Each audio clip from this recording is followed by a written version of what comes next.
Jelaskan tentang bab kesinambungan usaha. Perkenalkan terlebih dahulu nama kelompok kami. Yang pertama, Yayu Afsoni dengan NIM 2006. Yang kedua, Iva Ayunda Rukmana dengan NIM 2008. Yang ketiga, Makfiratul Ma'ya dengan NIM 2026. Yang keempat, Habibatul Hasanah dengan NIM 2038.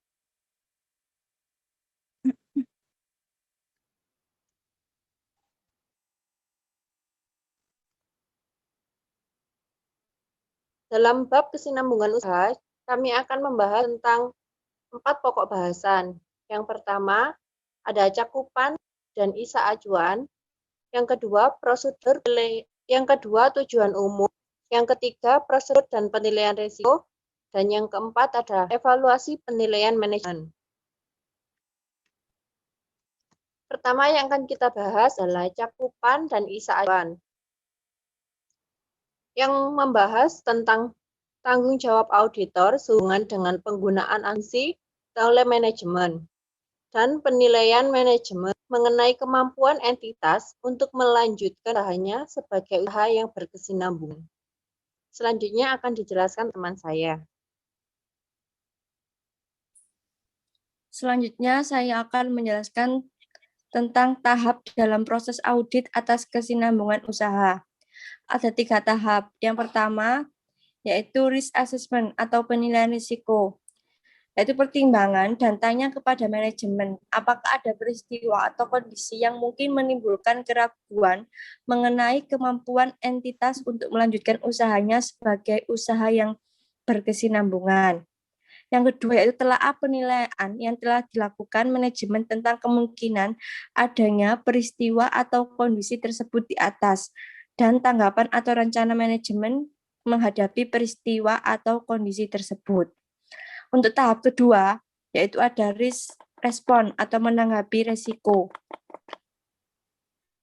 yaitu merancang dan melaksanakan prosedur audit selanjutnya yang menanggapi resiko atau salah saji yang material yang telah diidentifikasi dan dinilai pada tingkat laporan, keuangan, dan asersi. Dan untuk tahap ketiga, reporting atau pelaporan, yaitu tentukan apakah ketidakpastian material terjadi berkenaan dengan peristiwa atau kondisi yang diidentifikasi. Penggunaan asumsi bahwa usaha entitasnya akan berkesinambungan masih tepat. Apakah laporan keuangan menjelaskan secara utuh kekhawatiran akan peristiwa atau kondisi dan mengungkapkan setiap ketidakpastian yang material? Dan terakhir, perolehan representasi manajemen. Selanjutnya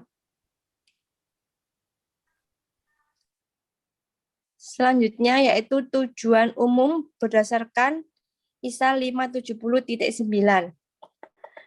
yaitu memperoleh bukti audit yang cukup dan tepat tentang tepat atau tidaknya penggunaan asumsi kesinambungan usaha manajemen dalam membuat laporan keuangan. Yang kedua, yaitu menyimpulkan berdasarkan bukti audit yang diperoleh, apakah ada ketidakpastian material mengenai peristiwa atau kondisi yang mungkin menimbulkan keragaman mengenai kemampuan entitas untuk melanjutkan usahanya sebagai usaha yang berkesinambungan. Tujuan yang terakhir yaitu menentukan implikasinya terhadap laporan audit. Untuk selanjutnya akan dijelaskan teman saya, Mbak Via. Silakan. Saya akan melanjutkan presentasi yaitu mengenai tinjauan umum. Asumsi kesinambungan usaha bahwa suatu entitas dianggap mempunyai usaha yang berkesinambungan dalam waktu dekat di masa mendatang. Laporan keuangan yang bertujuan umum dibuat dengan dasar kesinambungan usaha, kecuali jika manajemen mempunyai niat atau rencana melikuidasi entitas itu atau berhenti beroperasi atau tidak ada alternatif yang realistis kecuali membubarkannya. Prosedur penilaian risiko. Yang pertama, indikator keuangan yang tidak mampu membayar para kreditur pada tanggal jatuh temponya utang. Yang kedua, indikator operasional, niat atau rencana manajemen untuk melikuidasi entitas atau berhenti beroperasi. Yang ketiga, lain-lain ketidakpatuhan terhadap perundang-undangan atau ketentuan status anggaran dasar. Untuk selanjutnya akan dijelaskan oleh Habibah. Silakan Habibah.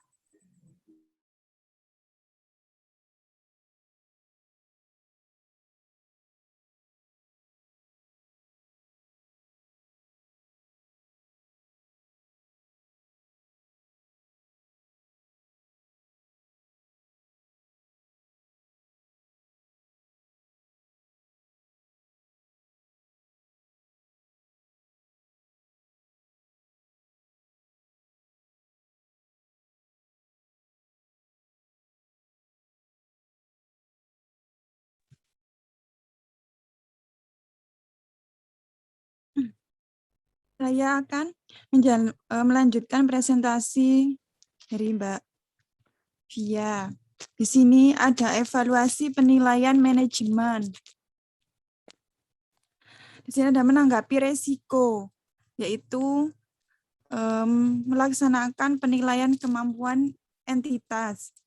Kemudian prosedur tentang pembelanjaan entitas jangka menengah dan panjang. Kemudian pelaporan, melapor kesimpulan berdasarkan pada ISA 570 alinea 17 hingga 24. Lalu langkah auditor dalam menangani dapatkan penilaian dan rencana manajemen. Dan yang terakhir ketidakpastian material. Harus ada pengungkapan yang tepat mengenai sifat dan implikasi. Yang terakhir yaitu prosedur evaluasi. Di sini ada 4 tahap. Yang pertama, tentang pembelanjaan entitas dalam jangka menengah dan panjang. Kedua, menguatkan informasi mengenai niat manajemen. Yang ketiga, memperpanjang kewajiban manajemen untuk memperpanjang periode penilaiannya 12 bulan. Yang terakhir, menanyakan apakah manajemen tahu tentang peristiwa atau kondisi di luar periode yang diliput oleh penilaian manajemen. Terima kasih. Apabila ada kekurangan dalam presentasi kami, mohon maaf. Bila ada pertanyaan,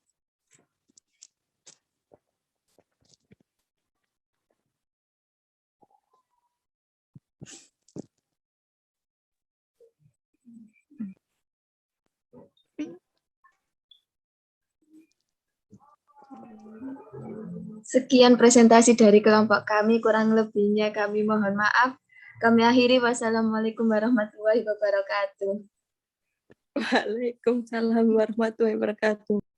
Salam warahmatullahi wabarakatuh.